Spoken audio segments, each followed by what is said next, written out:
probably should have been streaming like this from the get-go, because it's gonna be a little bit easier to see my face this way. Right? Oh, you know what? I'm looking at OBS, I'm way too low. That was crazy. You got to see in real time how slow my mouth reacts to what I am doing, like, physically. That's crazy. That's what happens when you get brain damage, kids. I don't know if it was actually brain damage, I just had like a traumatic head thing happen to me. I say traumatic, but like, it wasn't that traumatic. Well, okay. It was, physically speaking, yes, traumatic. Mentally, it was like nothing. Kind of. The actual act of me getting hurt was nothing. Me having to experience the horrors of the Canadian healthcare system, that put me through something. But that was kind of tangentially related. Like, it could have been anything that got me in there. But it just so happened to be a traumatic incident in which I ripped my head open, so that's fun. I don't know if I ever told that story on here. When I was a teenager, I was one of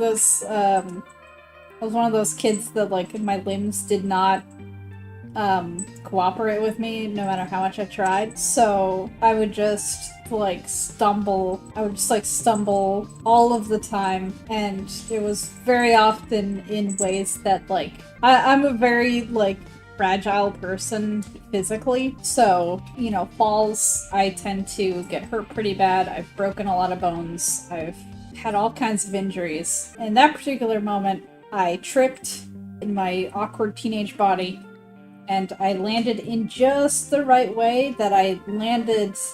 We had these bar stools, right? And they had like these kind of square legs. You know, the way that I had landed was just the right way, where like I caught like the edge of that like square leg. So it just kind of like, it just like ripped through my head. And it didn't even hurt. Like, it didn't even hurt. I didn't even feel it. I only realized that something was wrong when I touched my head and felt something sticky, and then I looked and I saw blood, and I was like, oh no. So obviously, tell my parents, hospital visit. And then the fun part about this story is that I was like, it wasn't like the worst kind of bleeding ever, right?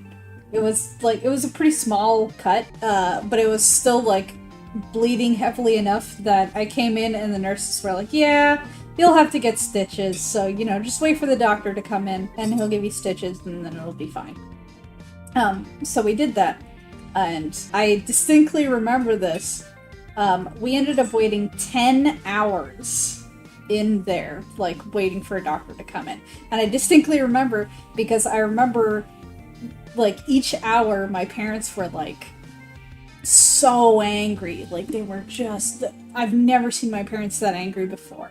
They were just so mad that, like, nobody was coming to see me and check up on me. And it was quite literally nobody. Like, nurses didn't come in to, like, check on me. I didn't get any offers of, like, oh, do you want water? Do you want food? Or, like, anything. There was even a moment that I remember where I had bled so much on the nice white pillow that they had on the table there that it was becoming really uncomfortable to put my head on. So I flipped it over to the other side, and it was such a long wait that side ended up being soaked with blood too by the time somebody came to see me. By the time somebody came to see me, the fucking guy walks in, eating a fucking sandwich, like nothing's wrong, and he didn't even put the goddamn sandwich down. He fucking sits down and he's like, alright, let's stitch you up. Didn't even, like, start with anything, didn't even go like, oh, are you okay? Like, how is your head feeling? Like, yada yada. No, nothing. He just fucking walks in, eating a sandwich, and he goes, oh, let's stitch you up. And he fucking stitches me up. Didn't drop his goddamn sandwich once. And then that was it. I was stitched up and I left. And then fucking when I got the stitches taken out at a later date, it was by a completely different person. And when I went in to get the stitches out, dude looked at the stitches and he said out loud in front of me, the person who has the stitches, he was like, "Oh man, I don't know how this didn't get infected." I'm like, huh? What do you mean? What do you mean you don't know how it didn't get infected? What are you talking about? So yeah, that was one of my fondest memories of dealing with the Canadian healthcare system. Waiting 10 hours to get my head stitched open, bleeding all over a pillow. Guy walks in eating a fucking sandwich. Goddamn asshole. I'm still mad about that to this day. I still think about that and I'm still like, how the fuck, like what kind of audacity do you have to be a goddamn doctor? Looking at a teenager who's like bleeding pretty profusely. It's like not profusely enough to be like life-threatening, but it's still like an alarming amount of blood, you know?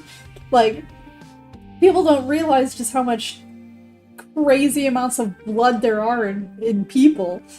And so, like, even a small, like, head wound, it bleeds a ton. I'm sitting there bleeding so much, and this motherfucker walks in like it's a regular goddamn Tuesday. Oh my god, it pissed me off so much. Ay, ay, ay. Anyways, yeah, that's my traumatic head injury story.